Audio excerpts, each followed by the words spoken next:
Okay, so this project I was called in as an ace because the actual contractor kind of bit off more than he can chew. They started tearing down walls and, cutting wires, and they didn't know what the hell they were doing.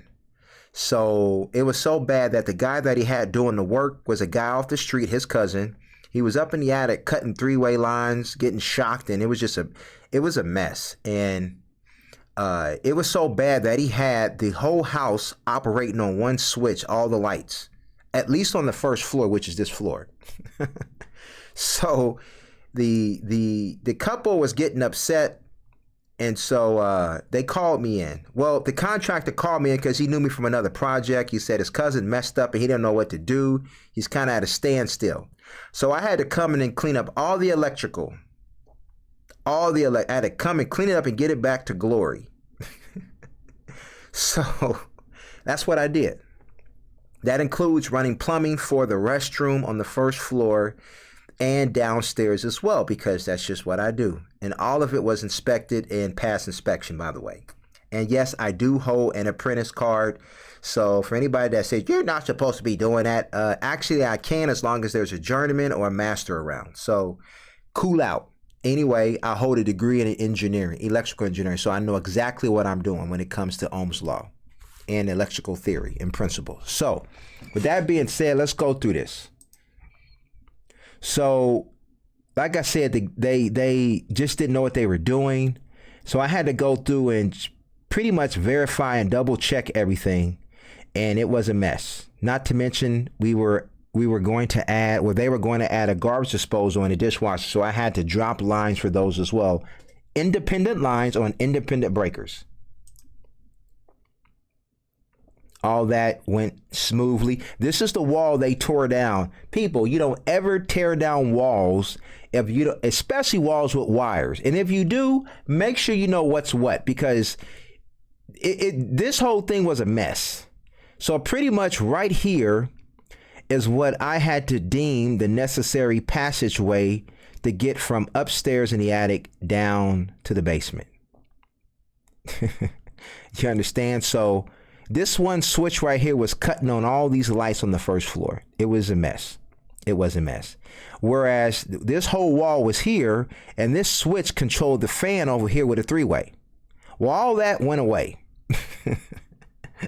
So I had to pretty much redo stuff and make sure that each switch operated what it was at least supposed to operate. Okay. So it kind of was a pain in the butt because this project was far out in the boonies.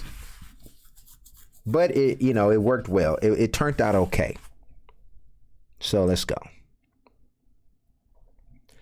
So I was just brought in to do some of the plumbing and the prep work for the electrical, pretty much to get things functioning up to code, because they were not to mention they brought in a refrigerator over here, and I had to drop a line for the refrigerator, which I did do. You can see these two switches. One controls the lights over here, and the other one controls the dining room.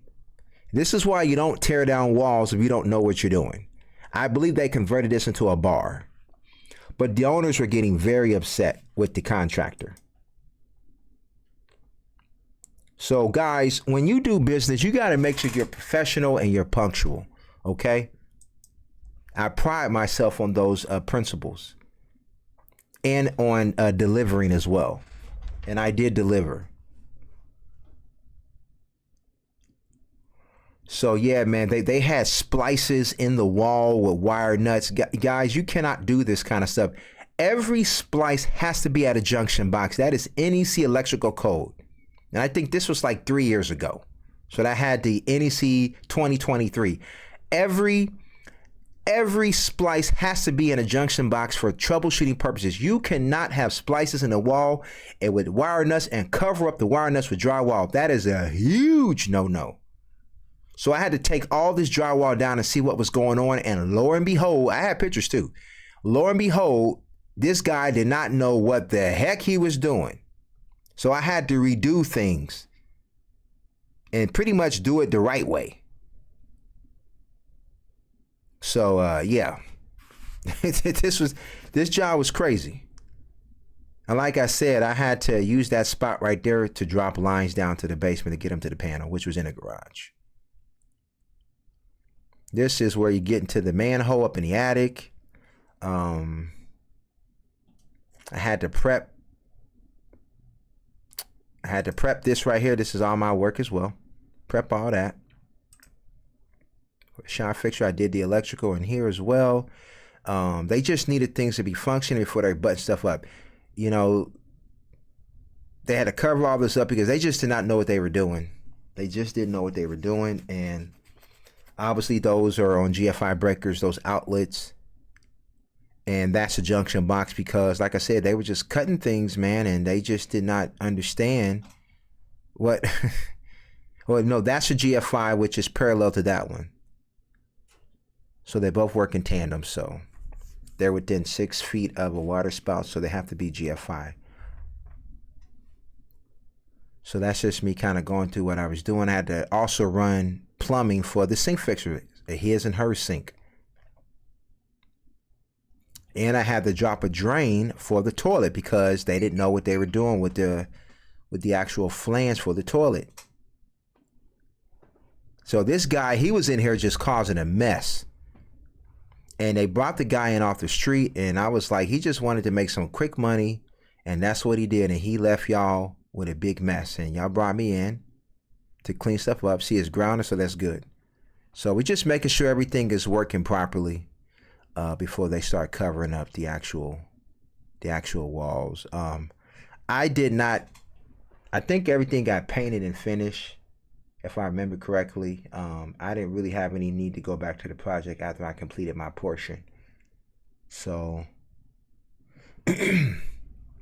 my job was to get the electrical back up to electrical code, have it inspected, and it worked out well. I think I'm just talking, running my mouth, so yeah. I don't even know what this project looked like after the fact, but I do believe it did come out okay. But the owners were not happy because it took a very long time. A very long time. So yeah, this is JD with JLD Consultants signing out. Peace.